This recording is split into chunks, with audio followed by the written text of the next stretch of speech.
Welcome to Buckeyes Tomorrow Morning for Monday, August 8th. I'm your host, Tom Orr. The Notre Dame game is in 26 days, the game against Michigan in 110 days. We're going to wrap up our look at the biggest questions for the Buckeyes during fall camp today with a look at the special teams. That means it's time to welcome back Tony Gerdeman of BuckeyeHuddle.com.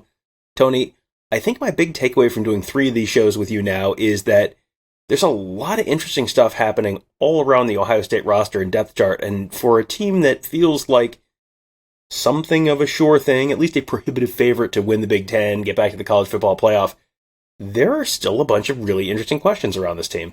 Yeah, and it's a team that hasn't won it all in a few years, and so there are question marks. They are one of the favorites to do it this year, but yeah, it's not like they're a perfect team by any means, and there are plenty of questions, plenty of criticisms, and plenty of just we don't quite know enough about a defense.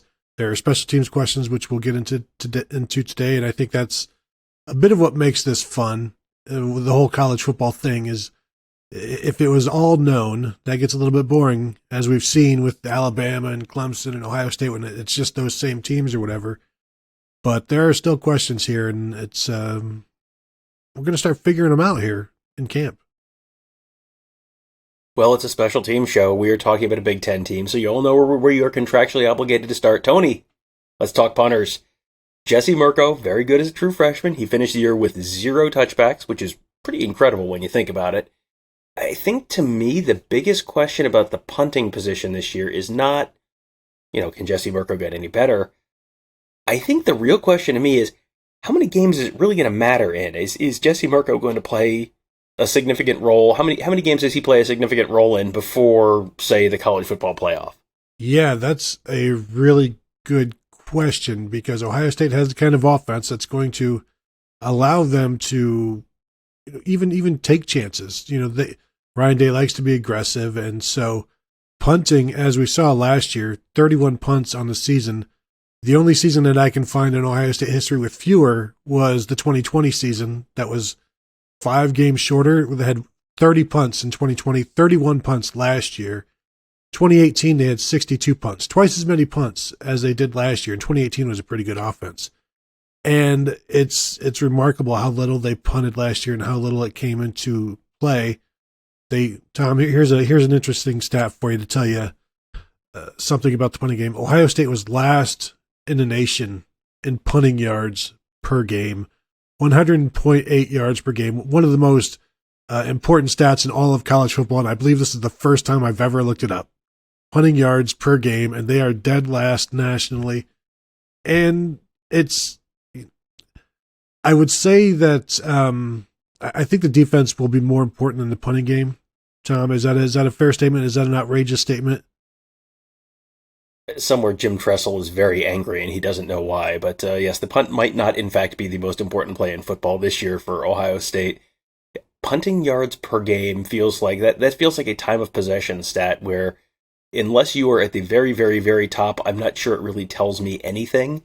And yes, being at the very bottom, I guess it just tells me you're either your punter's kicking a lot of balls sideways or you're not punting the ball very often. Fortunately for Ohio State, it was the latter in 2021. I'm guessing they're hoping it will continue to be the latter in 2022. Do you know who led the Big Ten in punting yards per game last year, Tom? Punting yards per game, it's going to be someone with a terrible offense.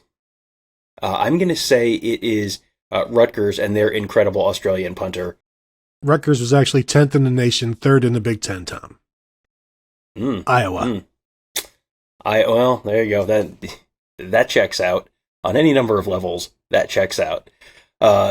Any drive that does not end with a punt, you want to end with a kick? Well, that involves a place kicker. The place kicking positions may be one of the most intriguing battles on the field, and boy, that is a weird sentence to say out loud. That's because the Buckeyes have 3 scholarship kickers this fall, which is 2 more than most programs are going to have. The status of Parker Lewis, who is the USC transfer, it's still up in the air as of the time we're recording this. That could have changed by the time you're listening to this. Essentially, he's waiting on NCAA approval, much like Palaie Naoteote was a year ago. Maybe it's a USC thing. I don't know. It's probably a stupid NCAA thing.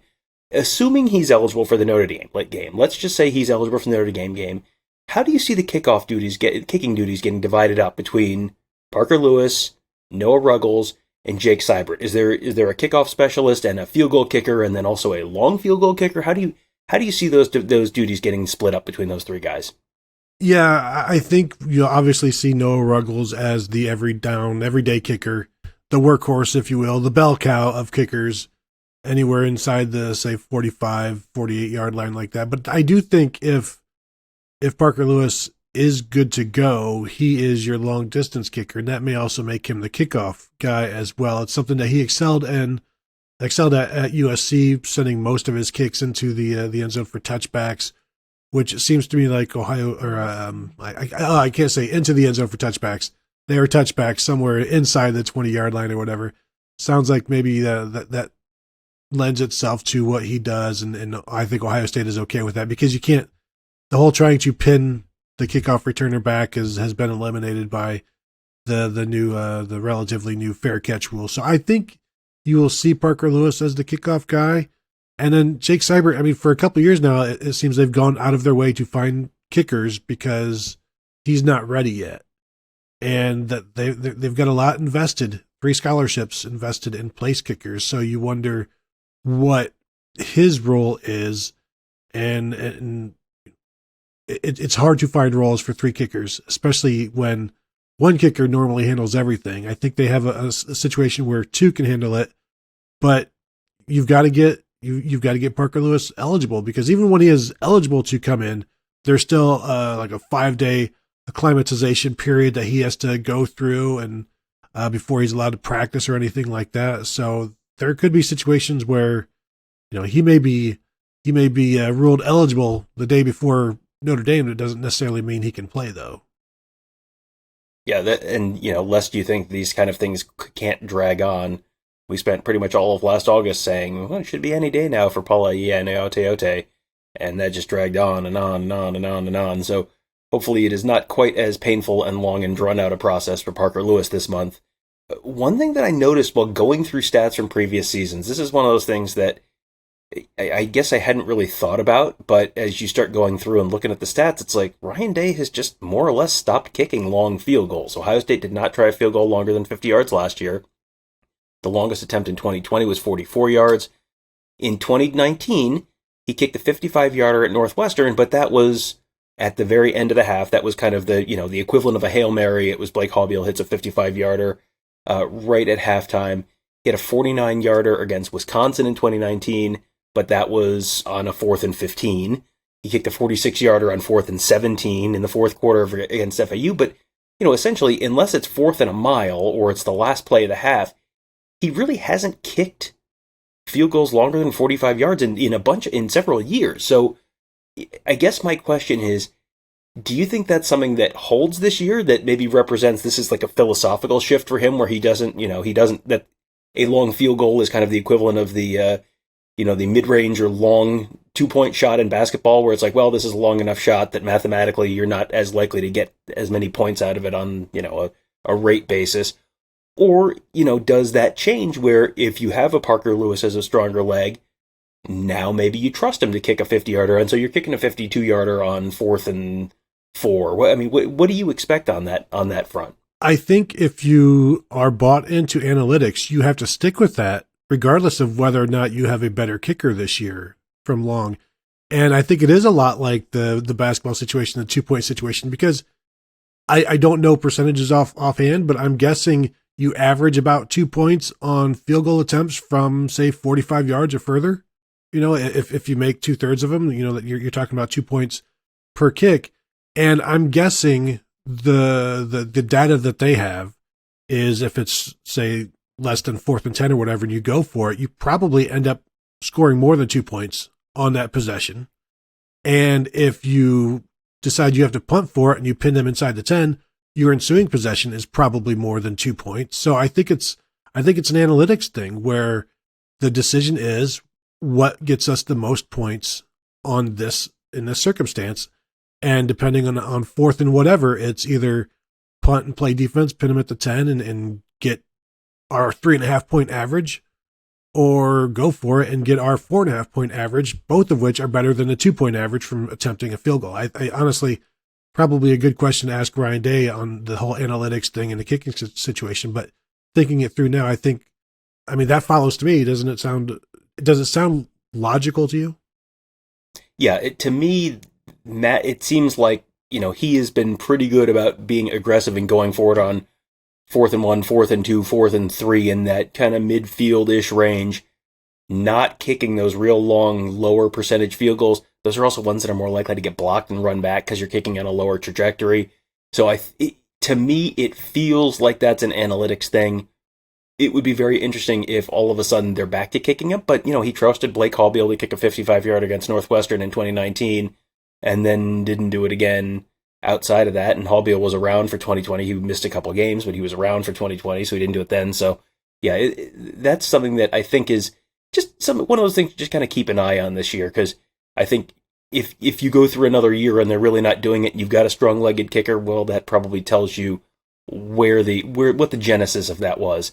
Last up, and this is, not that field goal analytics is not an exciting topic, but I think this might be the most exciting of these questions. Tony, who is going to be the kickoff and who is going to be the punt returner this year? There's just a boatload of skill talent on this team. These jobs frequently go to the playmaking skill guys who aren't yet starters. Last year, I remember Travion Henderson was back to be the kick returner against Minnesota, and then as soon as he won the starting job, then he's the running back, and now Emeka Egbuka is the shiny new freshman who is back returning kicks. Now I think the question is maybe, is it still Egbuka returning kickoffs? Is there, is this a way to get one of the other young receivers back some touches? What do you think they're going to do at those kick and punt return positions? I think if they move away from Emeka Egbuka there, then they have some explaining to do. And yeah, I understand you don't want him to get hurt. He's valuable to the offense, but he's the best kickoff returner you've had since Paris Campbell, and perhaps the best kickoff returner they've had since, Ted Ginn. If you really want to get down to it, he's second team All Big Ten, second or third team All Big Ten last year as a true freshman, led the Big Ten, I think, at 29 yards per kickoff return, and is as close to a natural, it seems, as you can get. We'll see if that continues this year, but he catches the ball on a sprint, like he runs towards it, and he protects it. He seems to be natural in doing that. And I don't know who you turn to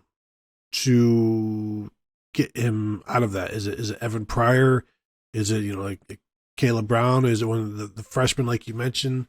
I think since you don't necessarily have an answer in terms of who else would it be, you go with the easy answer. It should be Emeka, because he proved last year as a true freshman that he can do this. And it's something that Ohio State, 2009, 2010, the last kickoff return for a touchdown, Jordan Hall.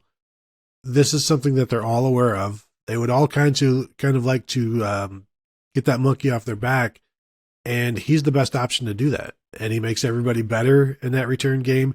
He makes the return game worth utilizing, because they don't utilize the punt return, but he makes the kickoff return worth utilizing in a time where I think coverage units maybe expect the touchback, and so they don't get down as hard as they could, or they're not as prepared as they could be. And I think if you do that against Ohio State this year, you might be it might be bad news. Yeah, as someone who's down on the field and watching from field level a lot of the time, I can tell you that Emeka Egbuka is the first kick returner in quite a while where there have been a couple times where he's been running fast enough and long enough that just down on the field is just like, oh, he's going to break this one. And he has come very close to breaking them several times, almost broke one in the Rose Bowl, maybe two in the Rose Bowl. The last kickoff return was Jordan Hall for a touchdown against Michigan in 2010 in a game that didn't technically happen, so I don't know when the last official kick return for a touchdown happened. So yeah, that's I think it feels like, I feel like we predicted Emeka Egbuka returning a kickoff for a touchdown several times last year on the bold prediction shows. I think he's due, Tony. Can he get 220 yards of punt and kick return in yards in a game? There's the real question for the bold prediction show. Or can he run one back from the 17 or the 34-yard lines? Only one way to find out. I guess we'll have to watch some Ohio State football this fall. It's not the worst thing we'd have to do. So yes, looking forward to that. That should be one of the many interesting stories to follow this fall. Tony and I will be following those. He'll be probably a frequent guest on this show. Of course, he and I also do the Buckeye Weekly podcast together. You can find that wherever you find this, and on your podcast platforms of choice. Make sure you subscribe to both of those. We're going to have lots and lots of content coming up as we get ramped up towards the season. And then, of course, if you're watching on YouTube, make sure you hit the thumbs up button, like this video, leave us a comment, make sure you hit that bell, subscribe to our channel, get notified every time we post a new video because we have lots and lots of fun stuff coming. We're getting ramped up for the season now. Fall camp is sort of getting into full swing. Should be a very, very fun fall. Don't want to miss any of it, so make sure you do check that out on our YouTube channel at BuckeyeHuddle.com and on your podcast platforms of choice with our shows there. So that'll do it for today. Thank you guys all for joining us. Have a great day. We'll talk to you tomorrow.